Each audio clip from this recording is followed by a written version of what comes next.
నమస్కారం. ఈటీవీ 2 న్యాయ సేవా కార్యక్రమానికి స్వాగతం. ఇవాల్టి మన అంశం న్యాయ సేవా అధికార చట్టం, న్యాయ సహాయం. ఈ అంశంపై సలహాలు, సూచనలు అందించడానికి మనతో పాటు ఉన్నారు రంగారెడ్డి జిల్లా కోర్టు 8వ అదనపు సీనియర్ సివిల్ జడ్జి శ్రీ ఎం వెంకటరమణ గారు, అలాగే న్యాయవాది శ్రీ టి విజయభాస్కర్ రెడ్డి గారు. వారిచ్చే విలువైన సలహాలు, సూచనలు స్వీకరించే ముందుగా ఈ అంశానికి చెందిన ఒక కథనాన్ని చూద్దాం.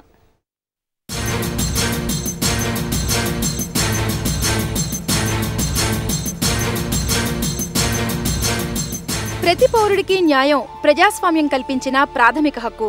అయితే చిన్న చిన్న తగాదాలతో కోర్టుల చుట్టూ తిరిగే వారి సంఖ్య రోజురోజుకీ పెరిగిపోతూనే ఉంది. చట్టాల్లో ఉన్న లోపాలను సాకుగా చూపుతూ నేరస్తులు యథేచ్ఛగా తప్పించుకుంటూనే ఉన్నారు. అయితే సామాన్యుడి ముంగిట సత్వర న్యాయం అందించాలనే ముఖ్య లక్ష్యంతో న్యాయసేవ అధికార చట్టాన్ని కేంద్ర ప్రభుత్వం రూపొందించింది. కోర్టుల్లో ఏళ్ల తరబడి పేరుకుపోయిన కేసులను కక్షిదారుల ఎదుటే చర్చించి వారి మధ్య రాజీ కుదిర్చి సమస్యలకు పరిష్కారాన్ని అందించేదే న్యాయసేవ అధికార చట్టం. నిత్య జీవితంలో జరిగే తగాదాలు, ఆస్తుల వివాదాలు, వివాహ సంబంధ సమస్యలు, వస్తు సేవల్లో లోపాలు, చెక్ బౌన్సింగ్ కేసులు, ప్రోనోట్ సమస్యలు, గృహహింస బాధితులు, మోటారు వాహన ప్రమాద కేసులు, బీమా సంస్థల చెల్లింపుల్లో అవకతవకలు, ఇలా అనేక సమస్యలకు ఇరు వర్గాలతో మాట్లాడి రాజీ కుదురుస్తోంది. సమయం, డబ్బు వృధా కాకుండా న్యాయసేవ అధికార చట్టం లోక్ అదాలతులను ఏర్పాటు చేసి సమస్యలకు పరిష్కారాలను అందిస్తోంది. మరోవైపు కోర్టుల్లో పేరుకుపోయిన కేసులను లోక్ అదాలతులతో కొద్ది రోజుల్లోనే పరిష్కరించే వీలుంది. లోక్ అదాలతులతో పాటు న్యాయసేవ అధికార సంస్థ కూడా రాష్ట్రాల్లో ఏర్పడి న్యాయ సలహాలతో పాటు న్యాయ సహాయాన్ని అందిస్తోంది. ఉచితంగా త్వరగా న్యాయం పొందేందుకు ఈ చట్టం వీలు కల్పిస్తోంది. ఇటువంటి అవకాశాల గురించి తెలియజేస్తోంది ఆంధ్రప్రదేశ్ న్యాయసేవ అధికార సంస్థ. వెంకటరమణ గారు, ఈ న్యాయసేవ అధికార సంస్థలను ఏర్పాటు చేయడం వెనుక ముఖ్య ఉద్దేశం ఏంటంటారు? న్యాయసేవా అధికార చట్టం అనేది భారతదేశ లిటిగెంట్ పబ్లిక్కి ఒక గొప్ప వరం వంటిది. ఈ పేదరికము, సామాజిక వెనుకబాటుతనము న్యాయం పొందడానికి అడ్డు కారాదు. అదే రకంగా సత్వర న్యాయం కలుగజేయాలి, ప్రజలకు న్యాయ విజ్ఞానం కలుగజేయాలనే సదుద్దేశాలతో 3 సదుద్దేశాలతో ఈ చట్టం రూపొందించారు. ఒకప్పుడు కోర్టుకు రావాలంటే అది ఒక ఖరీదైన వ్యవహారము, ధనవంతులకి పెద్ద వాళ్ళకి అనుకూలంగా ఉండేది, రావడానికి ఇదయ్యేది.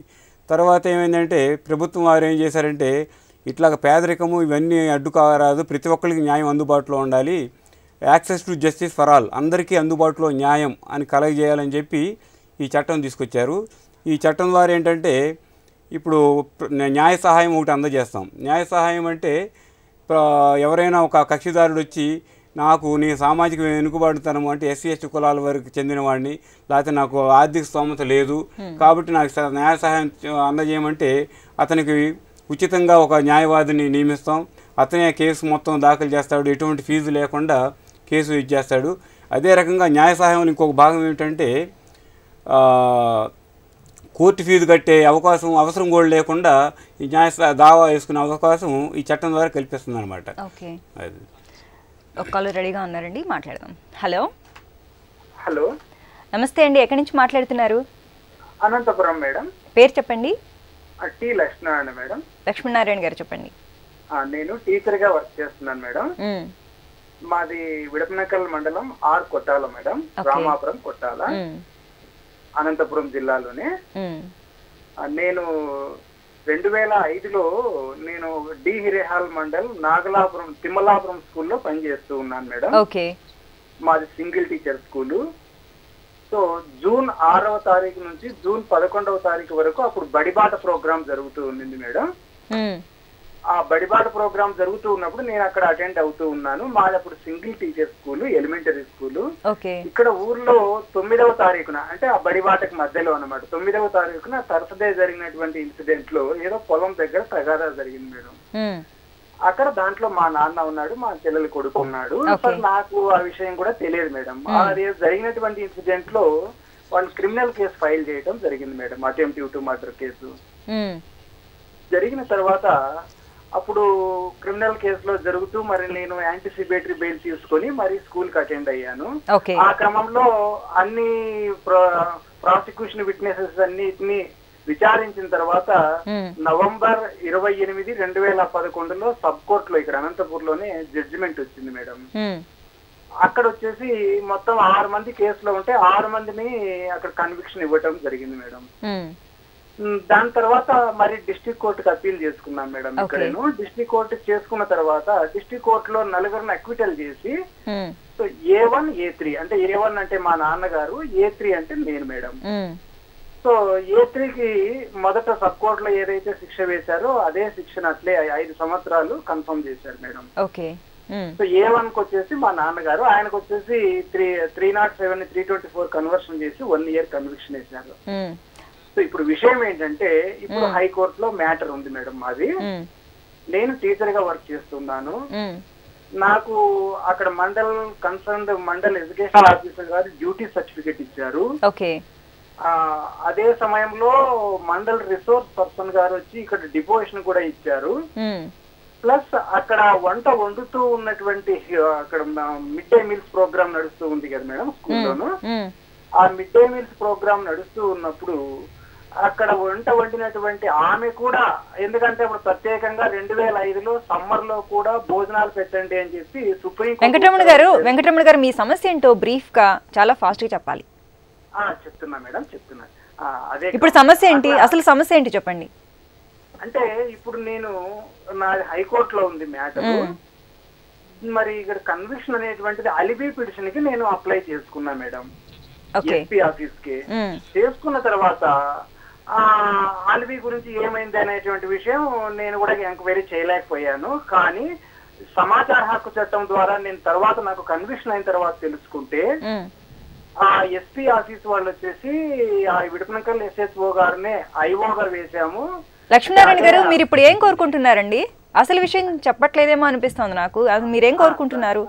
ఎలాంటి న్యాయ సహాయం కోరుకుంటున్నారు? అదే విషయానికి వస్తున్నాను. జడ్జి గారు మాట్లాడుతున్నారు. వెంకటరమణ గారు చెప్పండి, ఇప్పుడు మీకు కావాల్సిన సహాయం ఏంటి, సలహా ఏంటి చెప్పండి. ఆ సమాచార హక్కు చట్టం కింద మనము సేకరించినటువంటి సమాచారాన్ని ఇప్పుడు హైకోర్టులో నేను వాడుకోవచ్చా? ఇప్పుడు అది ఆల్రెడీ లోయర్ కోర్టులో కన్విక్షన్ అయింది, తర్వాత జిల్లా కోర్టులో కూడా కన్విక్షన్ అయింది. కాబట్టి ఇప్పుడు మళ్ళీ హైకోర్టులో ప్రత్యేకంగా ఎవిడెన్స్ తీసుకుంటానికి అవకాశం లేదు. అయినా ఇప్పుడు 2 కోర్టులో శిక్ష పడిపోయింది కాబట్టి హైకోర్టులో అప్పీల్ ఉన్న కేసు గురించి సలహా ఇవ్వడానికి కుదరదండి. ఇప్పుడు ఆ సలహా ఇచ్చే అవకాశం లేదు.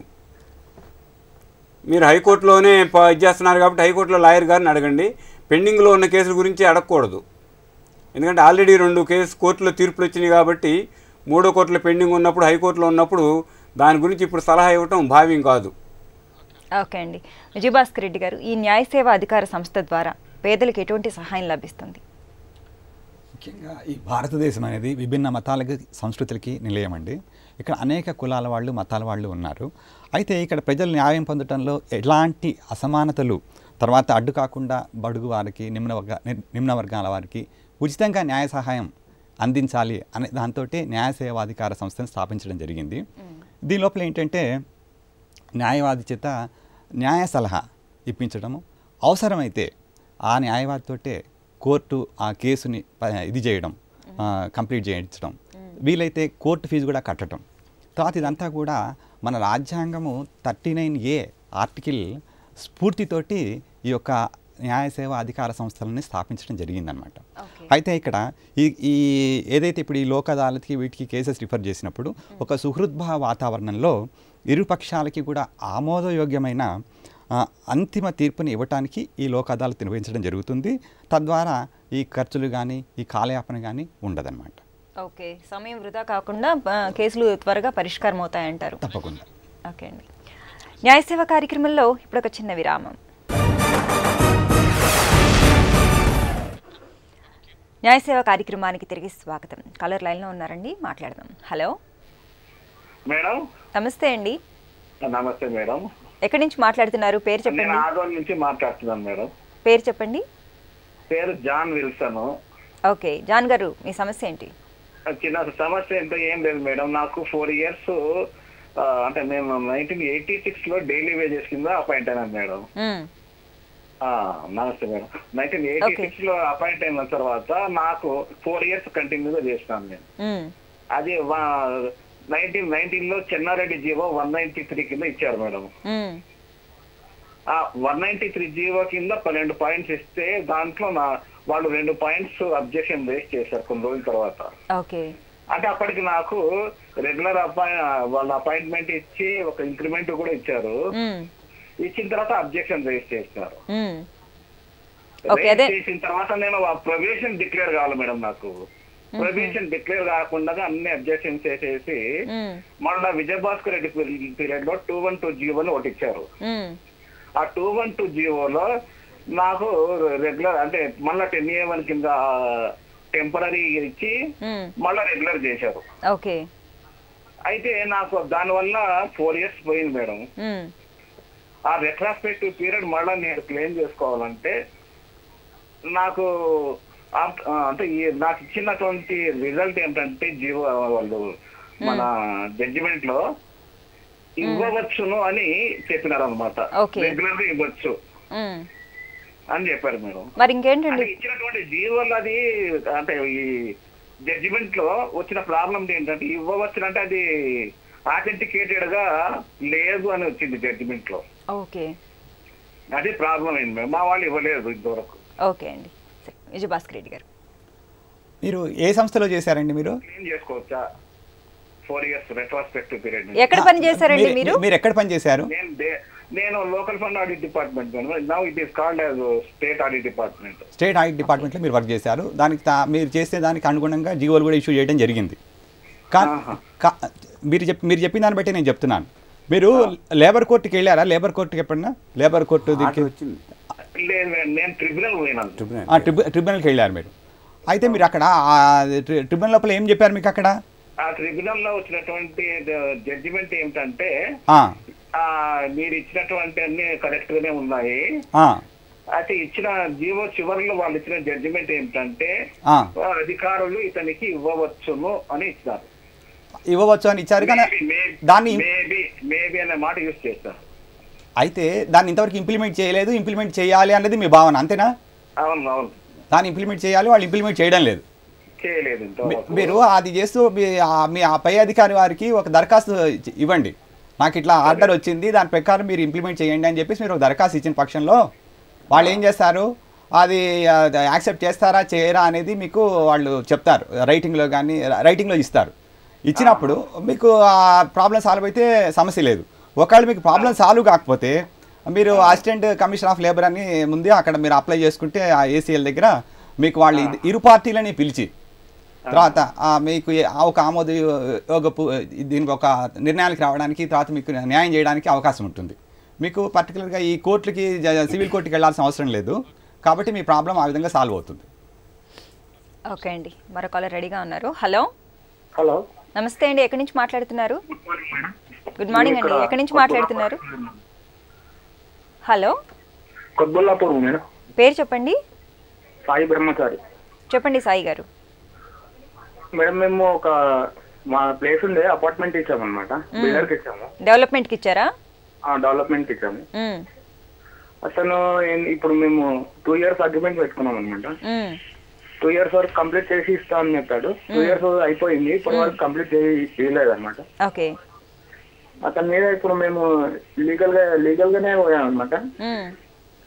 అది క్యాన్సిల్ చేసుకోవచ్చా? ఓహో, లీగల్గా వెళ్ళిన దాన్ని క్యాన్సిల్ చేసుకోవచ్చా అంటున్నారు, అంతేనా? ఓకే అండి. జడ్జి గారు, ముందుగా మీరు ఏం చేస్తారంటే, మీరు ఎక్కడ ఉంటారండి? నాగోలు అంటే ఇక్కడ రంగారెడ్డి కోర్టులో న్యాయ సేవా సదన్ అని లోక్ అదాలత్ ఉంటుంది. ఆ జడ్జి గారికి ఒక అప్లికేషన్ ఇవ్వండి.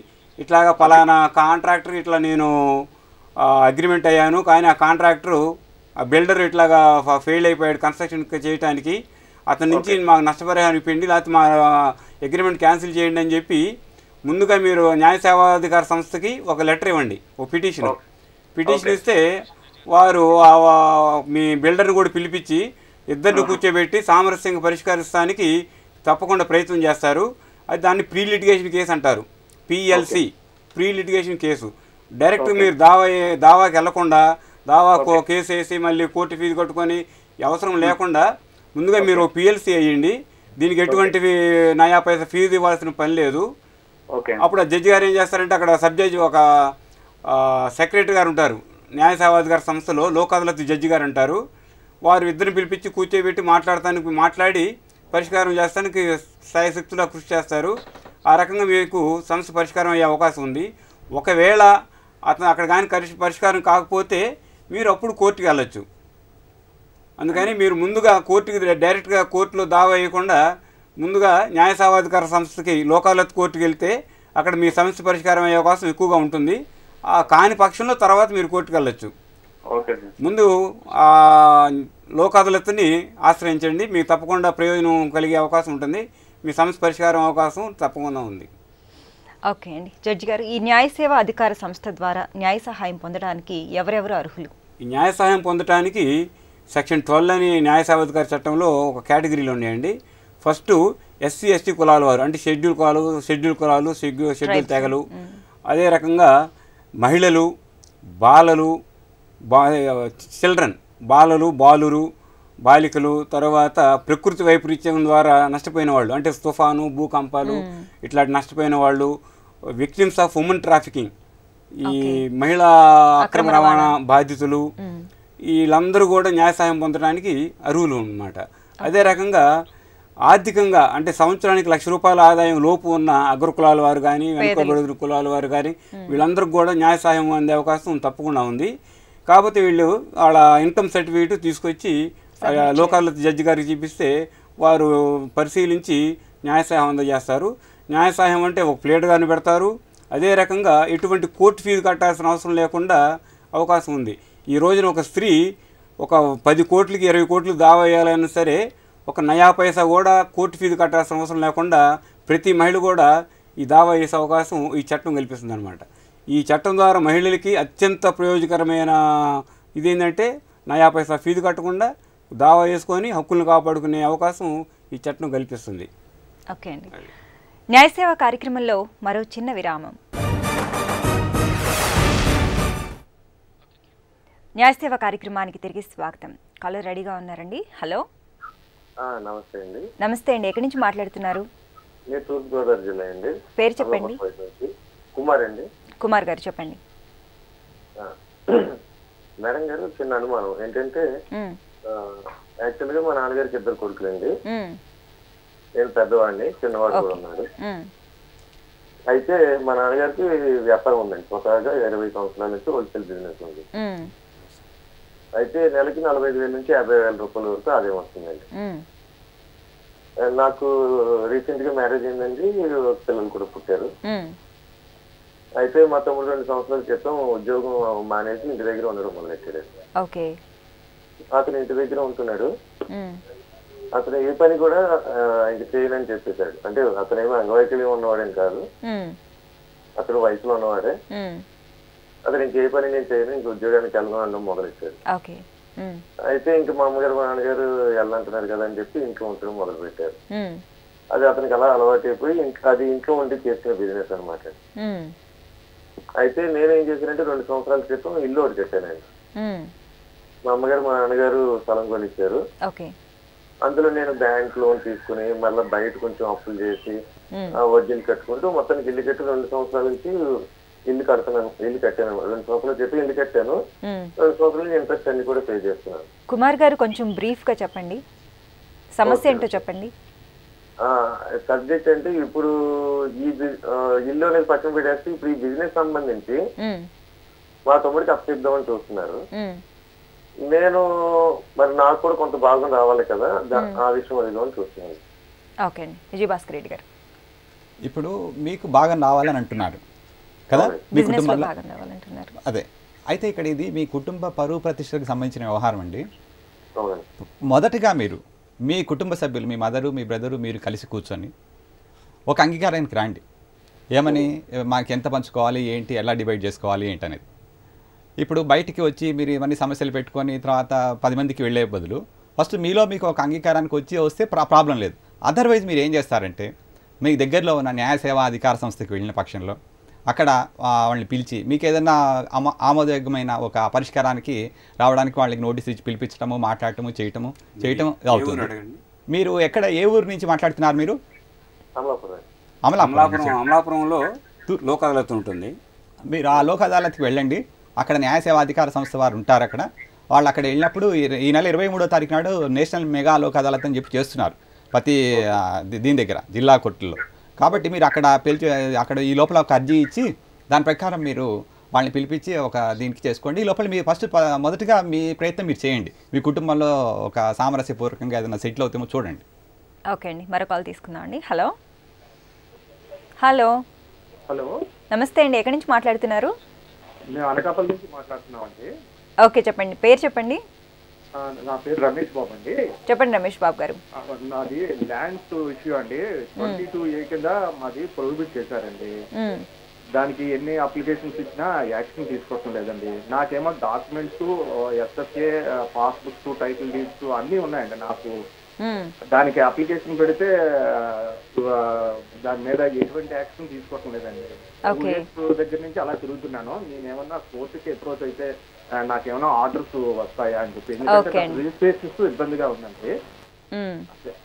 ఇదండి సమస్య. వెంకటరమణ గారు, అనకాపల్లిలో మండల్ లీగల్ సర్వీసెస్ కమిటీ అని ఒకటి ఉంటుందండి ఆ కోర్టు కాంపౌండ్లో. అంటే మాది ల్యాండ్స్ ఏమో బుచ్చిపేట అని ఇంకొక విలేజ్ అండి. ఎక్కడండి? ఎక్కడ ల్యాండ్స్ ఎక్కడ ఉంటాయి? చోడవరం అండి. చోడవరంలో కూడా ఒక మండల్ లీగల్ సర్వీస్ కమిటీ అని అక్కడ సబ్ జడ్జి గారు ఉంటారు. ఆ సబ్ జడ్జి గారి దగ్గరికి శనివారం వెళ్ళండి. శనివారం వెళ్ళి ఒక అప్లికేషన్ ఇవ్వండి. ఇందాక చెప్పాను ప్రీ లిటిగేషన్ కేసు PLC అని ఒక అప్లికేషన్ ఇచ్చి ఇది నా సమస్య, ఈ సమస్యని పరిష్కరించండి అని ఎవరెవరు మీకు ఎవరైతే సర్టిఫికేట్లు ఇవ్వట్లేదో వాళ్ళ అధికారుల పేర్లు అవి రాసి ఇవ్వండి. రాసిస్తే వాళ్ళని పిలిపిస్తారు. పిలిపించి ఇద్దరిని కూర్చోబెట్టి చట్ట ప్రకారం మీకు ఎందుకు ఇవ్వటం లేదో, ఎందుకు చట్ట ప్రకారంగా ఉన్న అడ్డంకులు ఏంటో వాళ్ళని అడుగుతారు. అడ్డంకు లేకపోతే ఇచ్చేయమని చెప్పి వెంటనే ఒక ఆర్డర్ పాస్ చేస్తారు ఇద్దరికి అనుకూలంగా. ఒకవేళ అక్కడ కానీ పరిష్కారం కాకపోతే అప్పుడు మీరు దావా వేసుకోవాల్సి ఉంటుంది. ముందుగా మీరు చోడవరంలో అక్కడ లోక్ అదాలత్ కమిటీకి వెళ్ళండి. కోర్టుకు వచ్చే ముందు మీరు లోక్ అదాలత్ను ఆశ్రయిస్తే అక్కడే పరిష్కారం అయిపోతే మీరు మళ్ళీ దావా వేసుకోవాల్సిన అవసరం ఉండదు, కోర్టు ఖర్చులు భరించాల్సిన అవసరం ఉండదు. అందుకని ముందు అక్కడ చోడవరంలో senior civil judge court, Lok Adalat court అంటే అక్కడ చెప్తారు కోర్టు కాంపౌండ్లో ఉంటుంది. అక్కడ శనివారం వెళ్ళండి. శనివారం వెళ్ళి అక్కడ జడ్జి గారికి ఒక అప్లికేషన్ ఇవ్వండి. ఓకే అండి, ఇప్పటి వరకు మనం న్యాయ సేవా అధికార చట్టం, న్యాయ సహాయం ఈ అంశంపై సలహాలు, సూచనలు స్వీకరించాం. వచ్చే శనివారం 9:30 న్యాయ సేవా కార్యక్రమంలో మళ్ళీ కలుసుకుందాం. అంతవరకు సెలవు, నమస్కారం.